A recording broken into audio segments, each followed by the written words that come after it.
Om Namo Bhagavate Vasudevaya. Om Namo Bhagavate Vasudevaya. Om Namo Bhagavate Vasudevaya. Srimad Bhagavatam is translated with commentaries by His Divine Grace A.C. Bhaktivedanta Swami Prabhupada, founder Acharya of the International Society for Krishna Consciousness. And this is Canto 6, Chapter 3, Text 16. Yamaraj instructs his servants, the Yamadutas.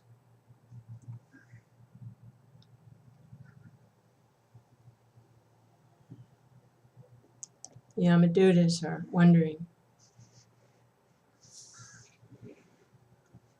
who the highest controller, who the highest being, supreme being is. They had thought that Yamaraj was the supreme controller, and that they were serving that person who had control over everybody else. But they found out that actually his jurisdiction is very great, but it is only one department.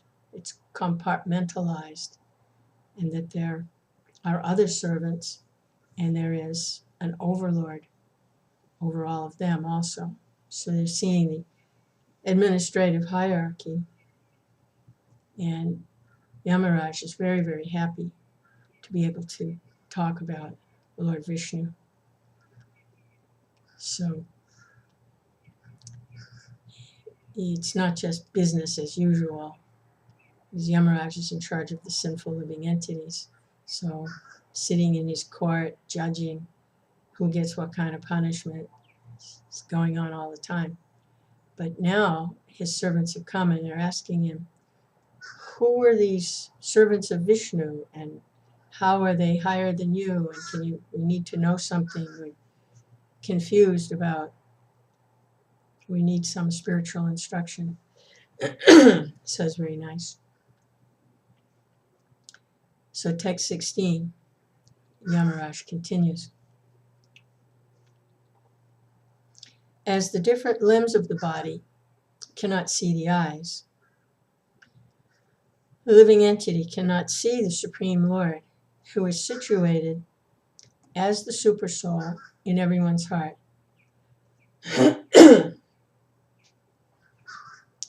Not by the senses, by the mind, by the life air, by thoughts within the heart, or by the vibration of words can the living entities ascertain the real situation of the Supreme Lord. Prabhupada's commentary. Although the different parts of the body do not have the power to see the eyes direct the movements of the body's different parts. The legs move forward because the eyes see what is in front of them, and the hand touches because the eyes see touchable entities. Similarly, every living being acts according to the direction of the Supersoul, who's situated within the heart. Well, that's really nice. Think about that a little bit. The activities of the different parts of the body are directed by the eyes because the eyes see. They can see, don't bump into this, turn to the left here to avoid this obstacle. There's something nice piece of fruit, you should take that. So the eyes are seeing, and they're directing the living entity because he can see like that. So that's comparing to the Supersoul. It says every living entity acts according to the direction of the Supersoul who's situated within the heart. So the Lord is giving good direction. Study the Vedas, chant Hare Krishna, rise early in the morning, don't eat meat, don't take drugs. He's giving good direction. As the Lord himself confirms in Bhagavad Gita, Sarvasya Chaham Ridi Sanivisto, Vataksmitya Jnanam Apavanam Cha, says, I am seated in everyone's heart, giving directions for remembrance, knowledge, and forgetfulness. Elsewhere in Bhagavad Gita, it's stated, Ishvara Sarva Bhutanam Hridesharjuna Tishtati. The Supreme Lord, as the Supersoul, is situated within the heart. The living entity cannot do anything without the sanction of the Lord. The Supersoul is acting at every moment, but the living entity cannot understand the form and activities of the Supersoul by manipulating his senses. The example of the eyes and the bodily limbs are very appropriate. If the limbs could see, they could walk forward without the help of the eyes, but that's impossible. Although one cannot see the Supersoul in one's heart through sensual activities, his direction is necessary. So in trying to perceive, the Lord is there within everyone's heart, the Supersoul. But just like the different limbs of the body can't see the eyes, so similarly, the Lord himself cannot be perceived through the senses. It's not that the eyes aren't there, they're directing the activities of the other parts of the body. But those other parts of the body, they can perceive the existence of the eyes because they're being directed. And they're getting the benefit of taking good instruction from the eyes because the eyes have the vision, what to do, what not to do, in conjunction with the mind. But the eyes are surveying the situation. And so the Supersoul is there, but he can't be perceived. Although by taking the good instruction and acting on it, the benefit is there for a living entity, but he can't be perceived directly through the senses.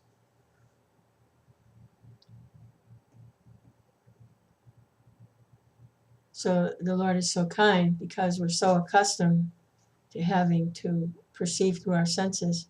He incarnates as the Archavigraha in the temple. And so even then he makes it so we can use our senses to try to perceive him. He's there, but he's not material. But he's taken on the Archavigraha form so that we can engage in his service. Text 17. The Supreme Personality of Godhead is self-sufficient and fully independent. He's the master of everyone and everything, including the illusory energy. He has his form, qualities, and features, and similarly his order carriers, the Vaishnavas, who are very beautiful, possess bodily features, transcendental qualities, and a transcendental nature almost like his. They always wander within this world with full independence.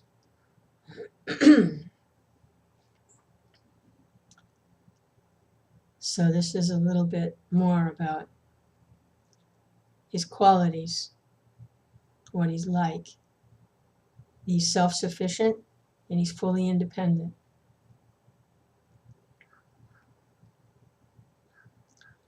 He's the master of everyone and everything, including the illusory energy. He has his form, qualities, and features. And similarly, his order carriers, the Vaishnavas, who are very beautiful, possess bodily features, transcendental qualities, and a transcendental nature almost like his. They always wander within this world with full independence. Prabhupada's commentary. Yamaraj was describing the Supreme Personality of Godhead, the Supreme Controller. But the order carriers of Yamaraj were very eager to know about the Vishnudutas, who had defeated them in their encounter with Ajamil. Yamaraj therefore stated that the Vishnudutas resemble the Supreme Personality of Godhead in their bodily features, transcendental qualities, and nature. In other words, the Vishnu Dutas, or Vaishnavas, are almost as qualified as the Supreme Lord. Yamaraj informed the Yamadutas that the Vishnu Dutas are no less powerful than Lord Vishnu. Since Vishnu is above Yamaraj, the Vishnu Dutas are above the Yamadutas. Persons protected by the Vishnu Dutas, therefore, cannot be touched by the Yamadutas. So the Vishnu Dutas are directly the residents of Vaikuntha.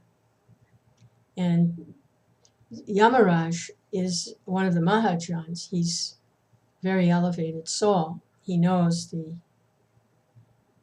goal of life, but he's serving as a demigod with managerial duties.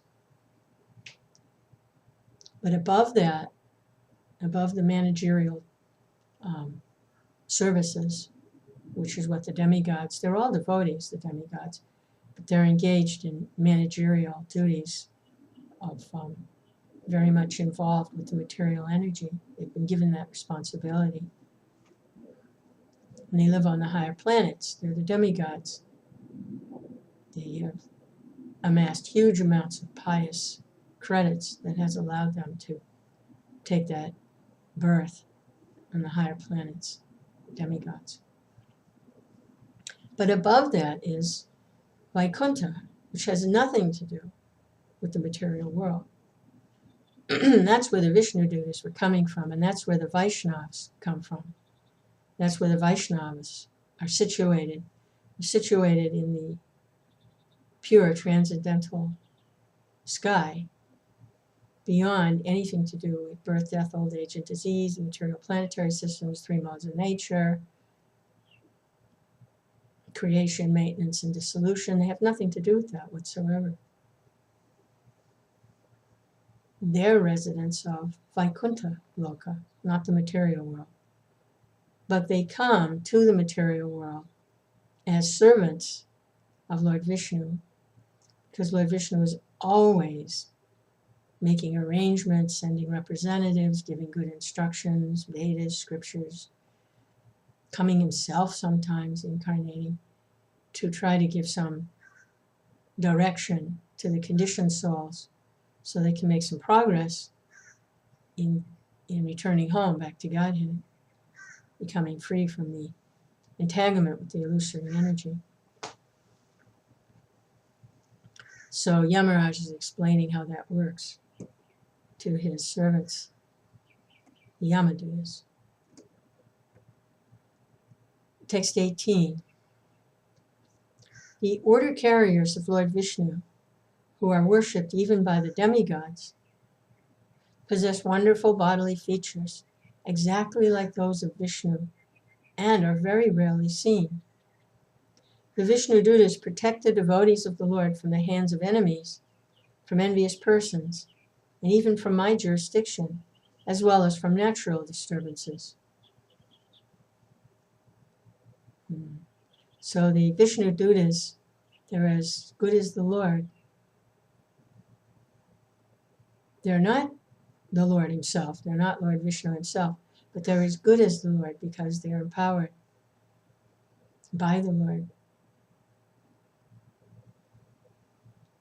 And they have wonderful bodily features. That's what the Yamadutas saw. They were overwhelmed by the beauty and effulgence of these four living entities who came at the time of Ajamil's scheduled death and intervened and didn't allow the Yamadutas to take him away for punishment. So the Vishnu Dutas protect the devotees, but they're very rarely seen.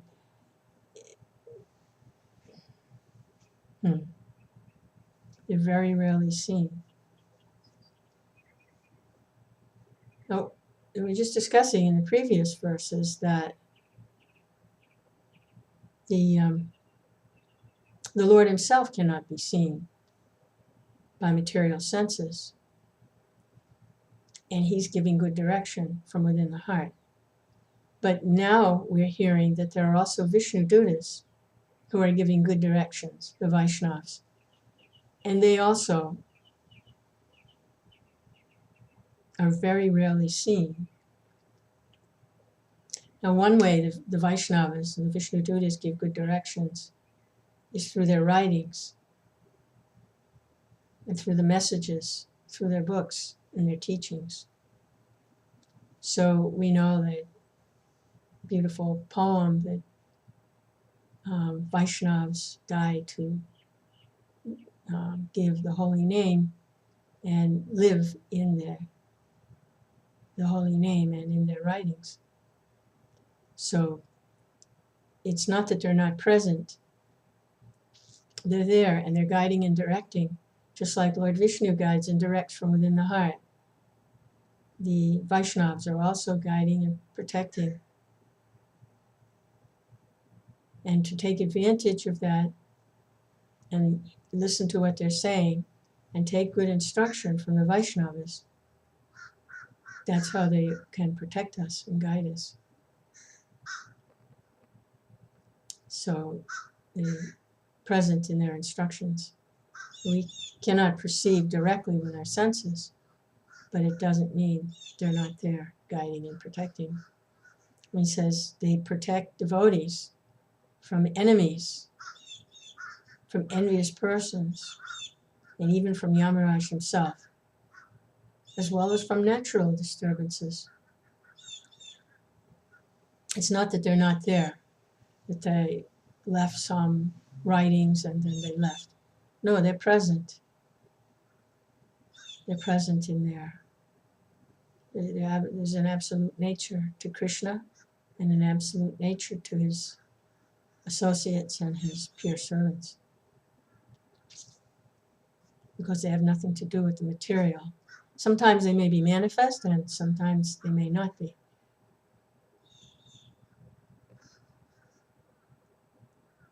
But Krishna says, my devotee is never vanquished. Prabhupada's commentary. Yamaraj has specifically described the qualities of the Vishnu Dutas to convince his own servants not to be envious of them. Yamaraj warned the Yamadutas that the Vishnu Dutas are worshipped with respectful obeisances by the demigods and are always very alert to protect devotees of the Lord from the hands of enemies, from natural disturbances, and from all dangerous conditions in the material world. Sometimes the members of the Krishna conscious society are afraid of the impending danger of world war and ask what would happen to them if a war should occur. In all kinds of danger, they should be confident of their protection by the Vishnu Dutas or the Supreme Personality of Godhead, as confirmed in Bhagavad Gita. Kaunteya patijanihi name bhakta pranashyati. Material danger is not meant for devotees. And this is also confirmed in Srimad Bhagavatam. Padam padam yad vipadam natesham. In this material world, there are dangers at every step, but they're not meant for devotees who have fully surrendered unto the lotus feet of the Lord.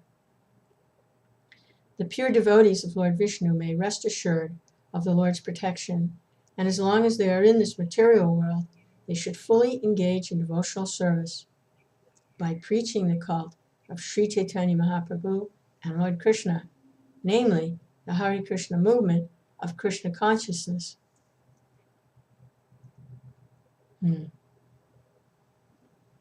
So, Yamaraj, the Yamadutas are really interested in these Vishnu Dutas, and they were very angry at being overpowered by them. But Yamaraj is explaining to them who they are and how not to be envious of them or don't. At one point, the Yamadutas wanted to bring the Vishnu Dutas to Yamaraj's court and have him punish them. That's a funny thing. Yamaraj is explaining to them, no, these are direct residents of the Lord's supreme abode, and not to be envious of them. The demigods worship these Vaishnavas, these Vishnu Dutas, and they're offered all respectful obeisances by all the demigods. And they are always protecting devotees. That's their main service, is to protect the devotees. So here, sometimes Prabhupada was asked, oh, if there's a war, a big world war, what will happen? What will happen to the devotees? What will happen? And Prabhupada is always answering that Krishna is protecting the devotees. Our business is to serve Krishna, and the devotee is never vanquished, and the material danger is not meant for devotees. Because we can understand that this is the karma.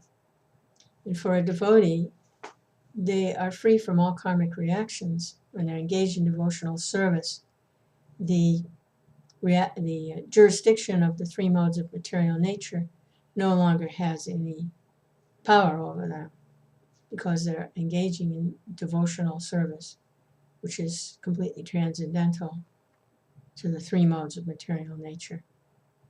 And the things like the wars and these other difficult material problems, they're coming from reactions to sinful activities. And since the devotees are not engaged in sinful activities, they're engaged in devotional service, then those reactions have nothing to do with them. It's made an impression on me one time that I was in Atlanta, and they have very deep, the subway system goes under the city, but it's very, very deep. And so they have these very, very long escalators. And some boys were fighting. They were chasing one boy, and they were trying to catch him. It was a crowd. It was rush hour in the city. And they wanted to hurt him. They wanted to cause him some physical pain. And he was running through the crowd trying to, and he ran down one of these escalators. I was there, I saw.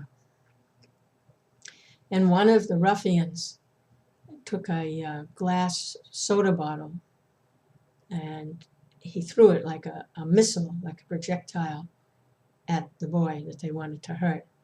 And I didn't see what happened, but I heard a horrible scream. Someone got hurt very badly by this. It was thrown like you would throw like a baseball, like really, or a football. It was thrown with great force. And then a few minutes later, the ambulances came and the sirens and everything. And they took a businessman on the stretcher, and he was bleeding from the head. And then I understood, oh, it must have been some karma, because they were trying to throw something at the boy they were chasing. But this other man, he somehow got hit with this bottle. And so I was thinking, this is how the karma works. There was some karmic reaction there.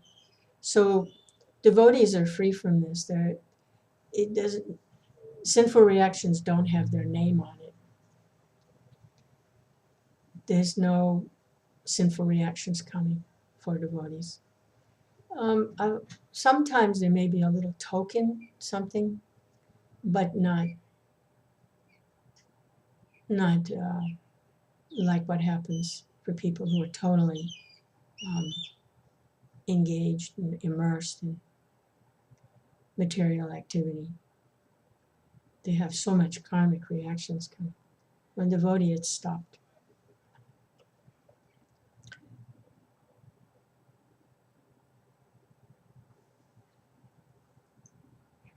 Text 19. Real religious principles are enacted by the Supreme Personality of Godhead.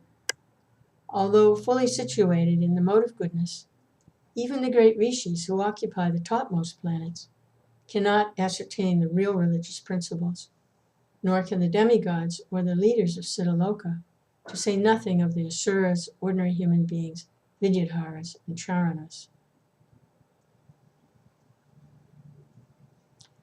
So, this is again showing how the devotees and devotional activities has nothing to do with the three modes of material nature. So of the three modes, the mode of goodness is the superior mode.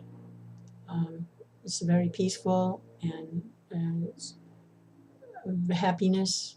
The stresses and distresses are pretty much back off and have what they need to live, and very peaceful. So the senses are not agitated and there's no aggression. It's a very gentle mode of goodness, clean and pure. This is where the Brahmins and the priestly class engaged in studying the scripture, performing sacrifices, in the mode of goodness, teaching. But here it says, although fully situated in the mode of goodness, even great rishis who occupy the topmost planets cannot ascertain the real religious principles, nor can the demigods, the leaders of Siddhaloka, to say nothing of Asuras, ordinary human beings, Vidyadhars and Charanas. So the real religious principles are devotional service. It's not some mundane morality.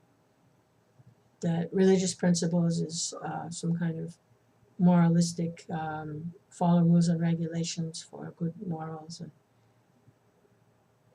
the good morals is already included in devotional service because there is no deviation into sense gratification. Everything is used for Krishna service. So good morality is already there. Liberation is already there because of engagement in devotional service. But it's said that those who are in these higher modes, they actually can't discern, they can't actually ascertain what real religious principles are. This was kind of like what happened to Arjuna a little bit. He was confused about what real religious principles were, and he was hesitating to initiate this battle at the Battle of Kurukshetra. And he was coming up with traditional arguments, moral arguments, scriptural arguments, and Krishna explained the most confidential knowledge. The highest religious principle is devotional service to Krishna. And in this particular instance, Krishna wanted him to go ahead and initiate the battle and fight. So the real religious principles come from Krishna himself. They can't be understood otherwise. And Krishna himself, meaning also his pure representatives, his pure servants, they're as good as Krishna himself. So,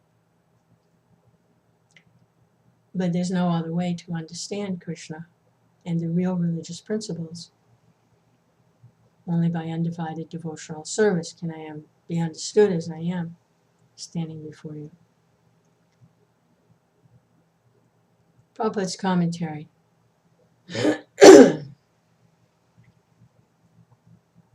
When challenged by the Vishnudutas to describe the principles of religion, the Yamadutas said, Veda pranahito dharma. The religious principles are the principles enacted in Vedic literature. They did not know, however, Vedic literature contains ritualistic ceremonies that are not transcendental, but are meant to keep peace and order amongst materialistic persons in the material world. Real religious principles are nistraigunya, above the three modes of material nature or transcendental. The Yamadutas did not know these transcendental religious principles, and therefore when prevented from arresting Ajamil, they were surprised. Yeah, so the Vedas, they were saying, the Yamadutas were saying, when they were questioned by the Vishnudutas, on what authority are you trying to take Ajamil? And then the Yamadutas replied, on the strength of the Vedic literature, the Vedic scriptures. They were thinking that that was the highest law. That was the highest religious principle. But the actual case is the Vedic literature contains a lot of ritualistic ceremonies that aren't actually transcendental, but they're simply meant for keeping peace and order amongst materialistic persons in the material world. So Varnashram Dharma is something like that. It only becomes spiritual when all the activities are performed for Krishna's satisfaction. Then there's a connection with devotional service. But simply to have leadership that sees that according to one's quality of work, people work, that the farmer has farming to do, and the banker has banking to do, and the laborer gets to serve everyone, and there are the administrative class and the Brahminical class, or the priestly class, who are studying these Vedic prescriptions. But if they're only studying and only going in terms of keeping peace and order, they're approaching the Vedas in terms of keeping peace and order in the material world amongst peoples, then that is not the highest religious principle. So, it says, real religious principles are nishtraigunya, above the three modes of material nature, the transcendental. The Yamadutas did not know these.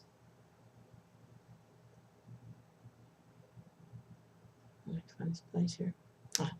The Yamadutas did not know these transcendental religious principles, and therefore, when prevented from arresting Ajamil, they were surprised.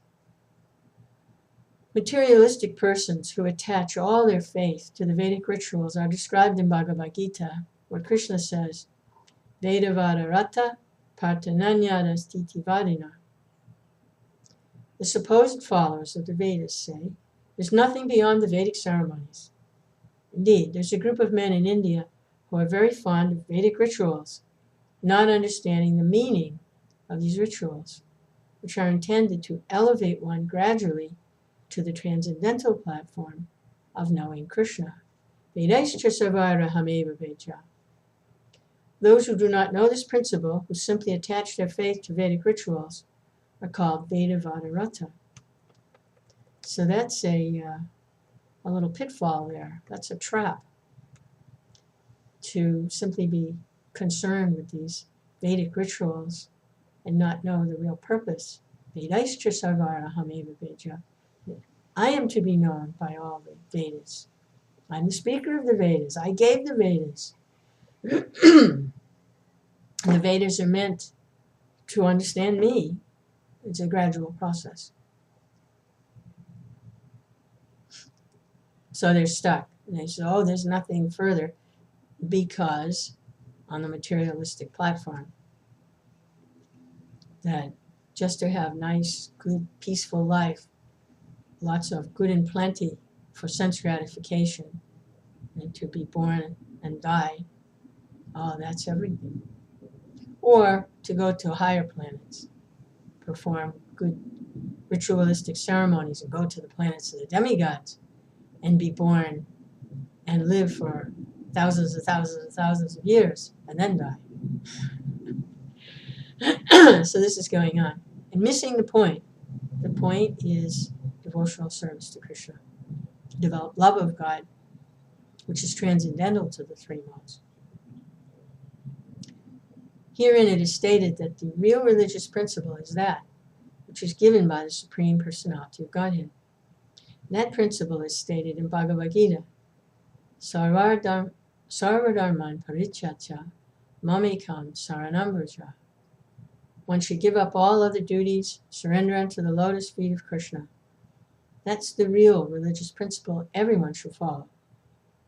Even though one follows Vedic scriptures, one may not know this transcendental principle, for it's not known to everyone.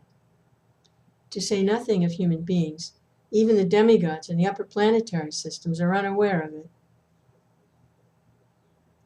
Yeah,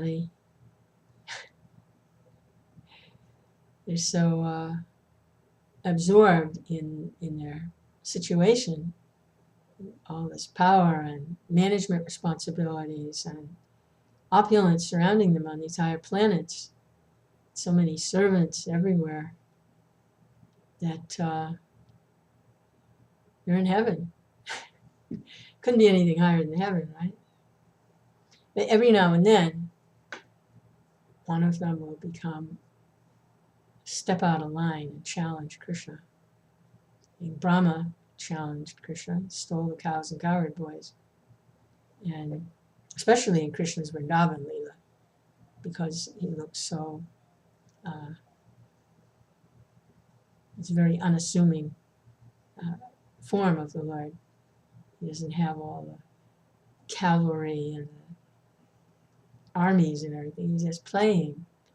He's a cowherd boy in a village with intimate, loving pastimes, which is the highest enjoyment for Krishna and the devotees. So some of these demigods, they sometimes challenge. Indra challenged, oh, let's send torrents of rain on there. They didn't worship me properly, and listening to this silly little boy, Krishna. And then by coming up against Krishna, they get some realization, uh-oh, this is the Supreme Lord. I'm not the Supreme Lord. This is my boss. Oh my goodness. And then they surrender. But they still have no access to enter into these kinds of pastimes with the Lord. Their service is as management in the material world. But every now and then they get a little chastisement like that, and that's great mercy, chastised by the Lord. So this devotional service, pure devotional service, is very rare. It's very rarely achieved. It says, to say nothing of human beings, even demigods in the upper planetary systems are unaware of it.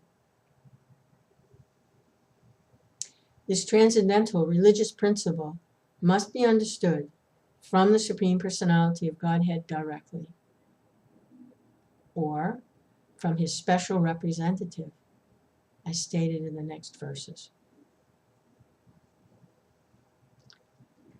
So what is that old saying? It's not what you know, but who you know. Some of these very old adages that have been around for who knows how long, and who even knows where they came from. The reason they're still here is because they have some truth. It's not what you know, it's who you know. So simply by knowledge, jnana, it's not possible to know Krishna. You have to have a connection with his pure representative, and in some cases with the Lord himself directly, but it's very rare. Mostly through his pure representatives. Text 20 and 21. Lord Brahma, Bhagavan Narada, Lord Shiva, 4 Kumaras, Lord Kapila, son of Devahuti, Swayambhuva Manu, Prahlad Maharaj, Janaka Maharaj, Grandfather Bhisma, Bali Maharaj, Sukadev Goswami, and I myself know the real religious principle. My dear servants, this transcendental religious principle, which is known as Bhagavatam, or surrender unto the Supreme Lord and love for him, is uncontaminated by the material modes of nature. It's very confidential and difficult for ordinary human beings to understand. But if by chance one fortunately understands it, he's immediately liberated, and thus he returns home back to Godhead. So these are the Mahajans, and they are the great souls who know the real religious principle, which is Bhagavatam. Devotional service to the Lord is the highest religious principle. So Lord Brahma knows, Narada knows, Lord Shiva knows, the 4 Kumaras know, And there are sampradayas coming from Lord Brahma, Lord Shiva, and Kumaras. These sampradayas are preaching this message of Bhagavatam. And Srila Prabhupada is coming from the Brahma Sampradaya. Lord Kapila, the son of Devahuti, is actually an incarnation of Krishna. He knows. Swayambhuva Manu knows. Prahlad Maharaj, the great son of Hiranyakashipu, Prahlad, the great devotee. Janaka Maharaj, grandfather Bhishma, who was, by force of circumstance, had to fight opposite Arjuna and Krishna in the Battle of Kurukshetra. And when he was defeated, his body completely riddled with arrows, so much so that he didn't even touch the ground when he was lying there preparing to leave. His body, there were so many arrows in his body didn't even touch the ground. It was just resting on the arrows. But Bhishma had a benediction that he would only leave his body, he would only die, leave his body when he wanted to. So he didn't want to leave at that point because he wanted to see Krishna before he left. He didn't want to leave without Krishna consciousness. And Krishna came there to the place where he was dying on the bed of arrows. And Bhishma fixed his mind on Krishna in love. And that's how he left. So he knows Bhagavatam. Bali Maharaj, who surrendered to Vamanadev, he knows Bhagavatam. Sukadev Goswami, the speaker of Srimad Bhagavatam, the son of the great sage Veda Vyāsa, who compiled the Bhagavatam, he knows Bhagavatam. And Yamaraj says, and I myself, I know the real religious principle. He's a great Vaishnava, actually, Yamaraj. So he's not an ordinary demigod if he knows Bhagavatam, but he's acting in managerial duties. So he's enlightening his servants. And my dear servants, the transcendental religious principle, which is known as Bhagavatam, as opposed to simply Varnashram Dham, we're talking about Bhagavatam, or surrender unto the Supreme Lord and love for him, is uncontaminated by the material modes of nature. It's very confidential and difficult for ordinary human beings to understand. But if by chance one fortunately understands it, he's immediately liberated and returns home back to Godhead. It's very difficult for an ordinary human being to understand. By the mercy of Krishna, Krishna's pure representative, anyone can make progress on the path. Their mercy is so magnanimous, anyone can make some progress on the path. To actually understand the real religious principle, Bhagavatam, that's very difficult. It's very confidential.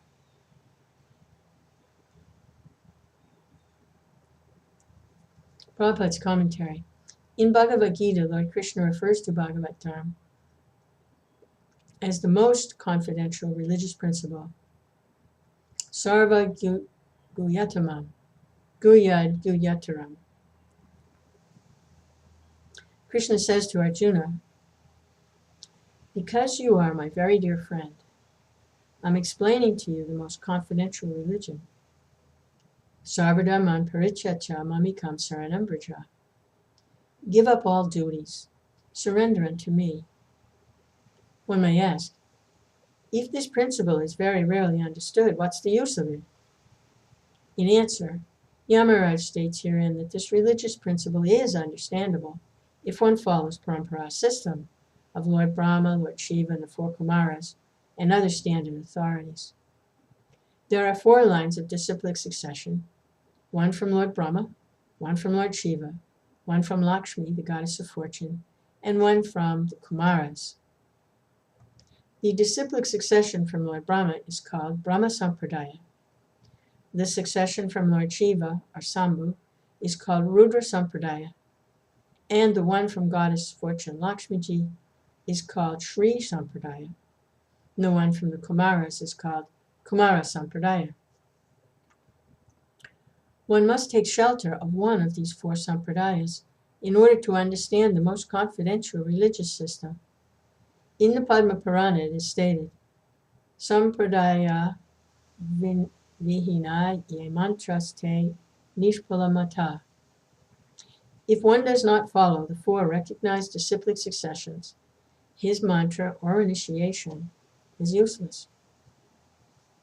In the present day, there are many apasampradayas, or sampradayas which are not bona fide, which have no link to authorities like Lord Brahma, Lord Shiva, Kumaras, or Lakshmi. People are misguided by such sampradayas. The Shastras say that being initiated in such a sampradaya is a useless waste of time, for it will never enable one to understand the real religious principles. Yeah, because these sampradayas are coming from the Mahajans and Goddess Lakshmi, who know what the real religious principle is, the actual religious principle is. They are empowered with this potency of Bhagavatam, devotional service. And so those that they instruct, who then go on to teach by example and instruct others, this sampradaya is coming down from pretty much the creation of the universe, which goes back quite a long ways.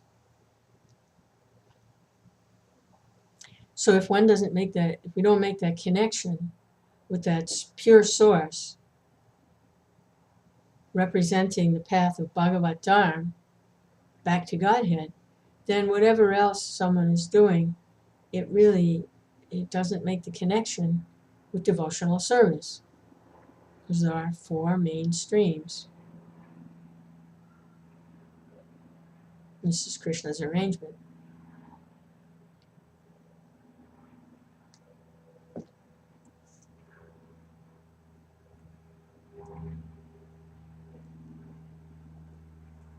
So, text 22. Devotional service, beginning with the chanting of the holy name of the Lord, is the ultimate religious principle for the living entity in human society. Hare Krishna. Chanting, chanting, chanting. Devotional service, beginning with the chanting of the holy name of the Lord, is the ultimate religious principle for the living entity in human society.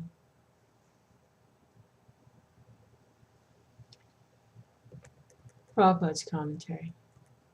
As stated in the previous verse, Dharmam Bhagavatam, real religious principles are Bhagavat Dharma, the principles described in Srimad Bhagavatam itself, or in Bhagavad Gita, the preliminary study of Bhagavatam. What are these principles? The Bhagavatam says, Dharma protita kaita votra. In Srimad Bhagavatam, there's no cheating religious systems. Everything in the Bhagavatam is directly connected with the Supreme Personality of Godhead. The Bhagavatam further says, Savai pumsam haro dharmo yato bhaktir hotsaji. The supreme religion is that which teaches its followers how to love the Supreme Personality of Godhead, who is beyond the reach of experimental knowledge.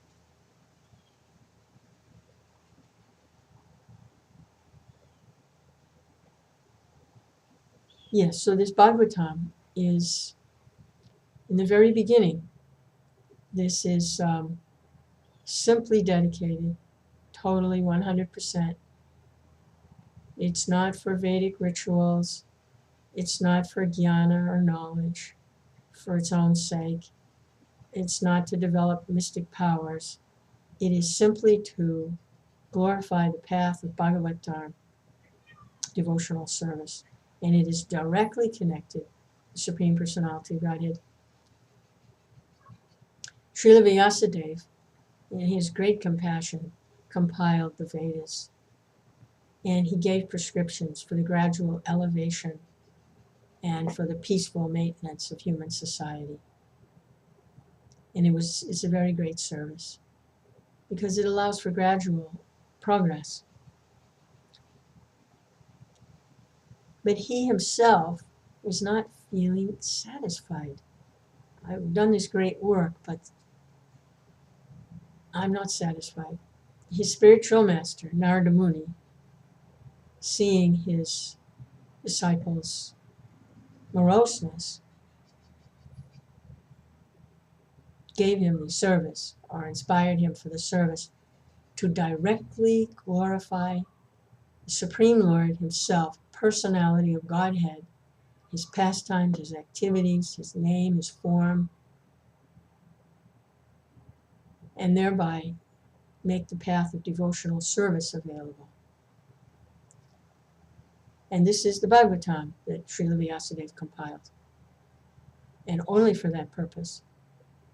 Not for getting money or good health or long life or elevation to heavenly planets or getting freed from sinful reaction. Or none of that.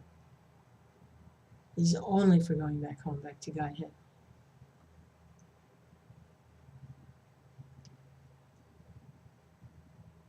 So, the Bhagavatam further says, Savaya pumsam paro dharmo, ito bhaktir hosaje. The supreme religion is that which teaches its followers how to love the Supreme Personality of Godhead, who is beyond the reach of experimental knowledge. Such a religious system begins with Tannam Grahana, chanting of the holy name of the Lord, Shravanam Kirtanam Vishnu Smaranam Pada Sevanam. Shravanam Kirtanam Vishnu Smaranam Pada Sevanam. After hearing the holy name of the Lord and dancing in ecstasy, one gradually sees the form of the Lord, the pastimes of the Lord, and the transcendental qualities of the Lord. This way, one fully understands the situation of the personality of Godhead. One can come to this understanding of the Lord, how he descends into the material world, how he takes his birth and what activities he performs. But no one can know this only by executing devotional service. Yeah, I read that wrong, because that doesn't make any sense. It's exactly the opposite. I read that sentence wrong. One can come to this understanding of the Lord, how he descends into the material world, how he takes his birth and activities, what activities performs. But one can know this only by executing devotional service. As stated in Bhagavad Gita, Bhaktyamam abhijanati. Simply by devotional service, one can understand everything about the Supreme Lord. If one fortunately understands the Supreme Lord in this way, the result is Chakva Dehan Punarjanma Naiti. After giving up his material body, he no longer has to take birth in this material world. Instead, he returns home back to Godhead. That's the ultimate perfection. So by reading and hearing this Bhagavatam, it is devotional service, engaging in devotional service. Begins with chanting. So how do we know to chant? Because we hear from the pure source, and then we repeat what we've heard without changing from the pure source. And then we're chanting the glories of the Lord, chanting the holy name, we're chanting Bhagavatam, and we're hearing Bhagavatam. So we're engaged in devotional service. If one understands the Supreme Lord in this way, through devotional service, hearing and chanting Bhagavatam, the holy name, the result is Chakva Dehan Punarjanma Naiti. after giving up this material body, no longer has to take birth in this material world. Instead, returns home back to Godhead. That's the ultimate perfection. Therefore, Krishna says in Bhagavad Gita, Mamupecha punajanma dukalayam shashvatam napnuvanti mahatmana samsiddhim paramam gata. After attaining me, the great souls, who are yogis in devotion, never return to this temporary world, which is full of miseries, because they have attained the highest perfection. You go to the heavenly plane, perform pious activities, ritualistic ceremonies, giving in charity, so many things, sacrifices, pious activity, and get elevated to the higher planetary systems, planets of the demigods, the heavenly planets, and stay there for thousands and thousands and thousands of years, very long lifespan. But when it's through, you come back to the earthly planet again. But devotional service is not like that. One who takes shelter of devotional service, when they leave this body, they don't come back to engage in material activities again. They engage in spiritual activities with spiritual senses, mind, and intelligence. And they get a beautiful spiritual form. They don't have false ego, which identifies with blood, stool, urine, pus, bad smells. You don't identify with that as the self. Male, female, American, black, white, Oriental, rich, poor, healthy, unhealthy. None of that. They don't identify with that. That's all false ego, false sense of self based on the body and the mind and the intelligence. The one who takes shelter of devotional service, they identify as a servant of Krishna, aham brahmasmi, I'm spirit. And for serving Krishna according to the desire, and they have a form, bodily form, spiritual bodily form for serving Krishna. Mind purified, senses purified, and real ego, aham brahmasmi, not aham kara, aham brahmasmi, I'm spirit. So they never come back to get one of these other forms. They don't come back to get a material form and go through ahamkara. They're now in aham brahmasmi. And they get their spiritual body, spiritual form, to engage in service directly to Krishna and Krishna's devotees.